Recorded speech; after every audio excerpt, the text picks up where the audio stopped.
ہمارے ایک دوست تھے، ان کی بیٹی کی شادی تھی، تو میں کبھی نہیں جاتا ایسے موقعوں پر اس قسم کی جگہ پر، لیکن اس نے میری اتنی منت کی کہ میں شرمندہ ہی ہو گیا. میں نے کہا اچھا بھائی میں آ جاؤں گا. اور پھر اس نے مجھے تسلی دلائی کہ وہاں سارا الگ الگ ہے، عورتوں کا انتظام الگ ہے، مردوں کا الگ ہے. پی سی لاہور میں. تو میں نے کوئی 30-32 برس کے بعد اس ہوٹل میں قدم رکھا. ماضی کے دھندلکوں میں جھانکتے جھانکتے کتنی صبحیں کتنی شامیں وہاں گزری ہوئی تھیں غفلت کی. تو میں جب وہاں سے نکلنے لگا کھانے کے بعد، تو عورتیں نکل رہی تھیں، اکثر بے پرد تھیں. تو وہاں گیلری میں مجھے کسی نے روک لیا، وہ مجھ سے بات کرنے لگ گیا. میں کھڑا ہو گیا. دائیں بائیں کچھ اور عورتیں کھڑی تھیں. اتنے میں سب کی نظر پیچھے لگی، عورتوں کی بھی مردوں کی بھی. تو مجھے سمجھ میں نہیں آیا کہ یہ نظریں پیچھے کیوں اٹھ رہی.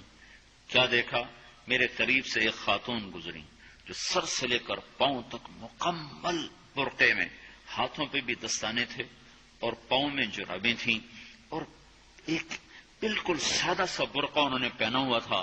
جب وہ گزری ہے تو ایک دم سناٹا چھا گیا، سارے عورتوں پر بھی سارے مردوں پر بھی. تو مجھے اس وقت خیال آیا کہ یہ حق ہے. یہ سورج جب چمکتا ہے تو ہر ایک کو اس کی روشنی نظر آتی ہے. وہ عورت اتنے اعتماد سے گزری، ورنہ ایسے ماحول میں تو جنہوں نے پردے کیے ہوتے ہیں وہ پردے اتار دیتے، سر سے دوپٹے اتار دیتے.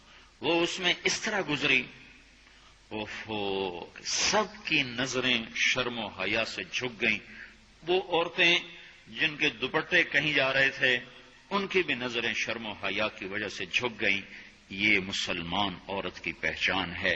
یہ فاطمہ کی بیٹی ہے، یہ خدیجہ کی بیٹی ہے. یہ مغرب کی ننگی بیٹی نہیں ہے کہ جہاں ماں بیٹی کا تصور ختم کر دیا گیا ہے. اب وہ گندگی ہماری طرف پھینکنا چاہتے ہیں، وہ ہمیں یہ گند چاٹنے پر لگانا چاہتے ہیں، اور ہم اللہ کی منت کر رہے ہیں یا اللہ تو اس نظام کو توڑ دے. ہماری تو بے بسی ہے. ہماری بیٹیوں کے سر سے دوپٹے اتر گئے، کپڑے مختصر ہو گئے. عجب حال ہے. حیا پتہ نہیں کہاں ہی روٹ کے چلا گیا، نظر ہی نہیں آتا. پہاڑوں میں جا کے بھی ڈھونڈا، وہاں بھی نہیں ملا. صحراؤں میں گئے، دریاؤں میں گئے، کہیں نہیں ملا. کبھی ایک صفت ہوا کرتی تھی، آج پتہ نہیں کہاں سے ملے گی، کس بازار سے ملے گی. وہ منڈیاں ہی بند ہو گئیں. جس قوم کی بچیاں ناچ گانے کو اپنا شعار اور شوق بنا لیں، ان کی نسل سے اب خالد بن ولید نہیں پیدا ہو سکتے، ناچنے والے ہی پیدا ہوں گے.